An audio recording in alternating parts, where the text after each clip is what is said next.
Welcome back, my friends, to the show that never ends. And here's a little Charlton teddy bear. And here's me. I'm a Manchester policeman.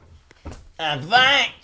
Did you see it? Some poor Charlton fan got the good news off the Manchester... Did you see it? You ain't read the papers today, have you? I'm a bit behind today. You've got a big behind. No, I haven't. I'm very much the opposite. Has your bum gone to sleep? I thought so. I could hear it snoring. Anyway, so you haven't seen the news today, have you? I'm not really up to date, am I, today? What, you've just written a whole list of things, and Yeah. I'm going, I don't really know what's going on. And that's a journalist, and I don't know what's going on. I'm trying to ignore the world. Yeah, I've been in the car all morning. Well, the only news that is Prince Harry, isn't it? Oh. So, Did you watch it? No, I didn't watch it. I didn't watch it. I watched 5 minutes of it because I like Tom Bradbury. He lives down the road from me. Yeah. A couple of doors down the road. Thank you, Whiplash. How do you think he did? And I said to my missus, I'm going to bed. She said, why? Don't you want to watch this? I said, I don't want to take the chance that he's going to slag off someone that I love. You know, he could have mentioned Liz Hurley.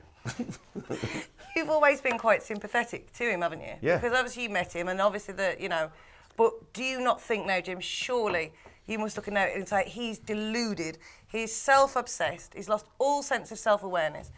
You've lost. Why is that, you think? I think he's got...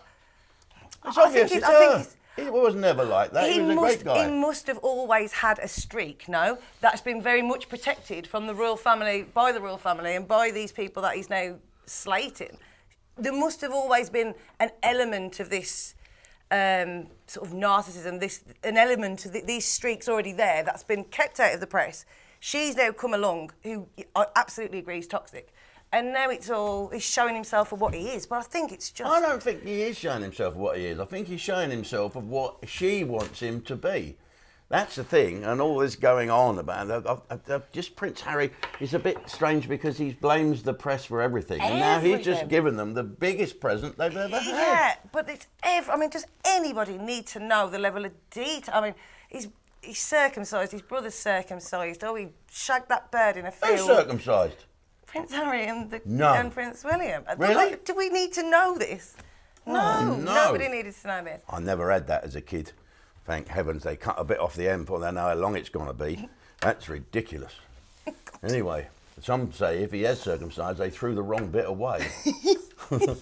No, I don't dislike him. I think he's in a position, it's a father and son thing, and I think he's influenced by females. We've seen it. I'm a father of boys. And you can see they go on you and they go off you over the years, and it's always an influence from someone else. It's either a female or the ex-wife or someone else. And the young boys, they're torn between, I mean, he's 40 now, but he's not a young boy. And William went through the same. I think we keep talking about his mum, and of course that was horrific. But we can't keep using it as an excuse to behave in that way. And I think it's just...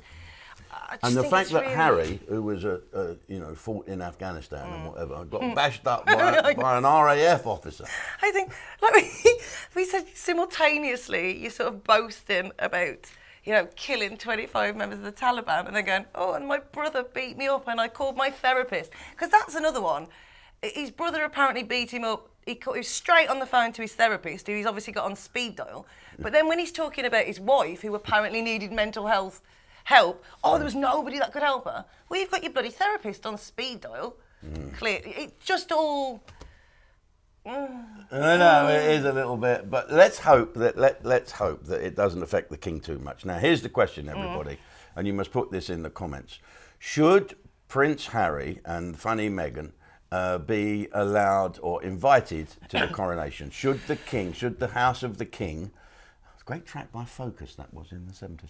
Should the House of the King invite Prince Harry and Meghan? And just before we go over to speak to our members on Ustream, what's your answer, Nasha? I don't think they should go. But I think... or invited? I think they probably should be invited to say we are the bigger people in this situation. But if they did attend and then have to sort of...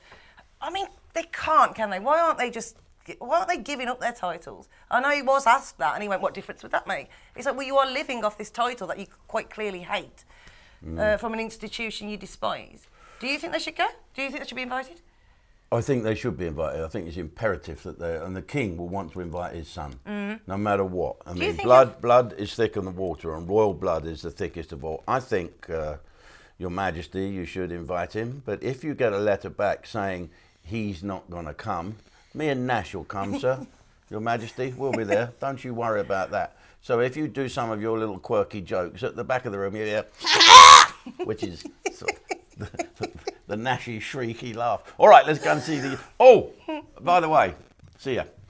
Join the irrepressible Jethro as he treats us to some more of his own special insights into the workings of the world. I'm not in a very good mood. Filmed in Wisbech, Worthing and Weston-super-Mare. I can lose weight, but you'll always be a mouthy bastard. What there? The late, great and gleefully potty-mouthed comic is at his very best with this combination of classic sketches and live stand-up. What a load of bollocks.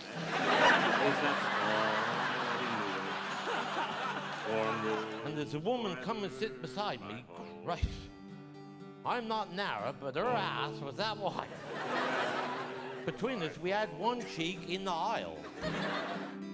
Watch the Cornish comedian with comic timing like no other in Rule Britannia, streaming exclusively on Ustream.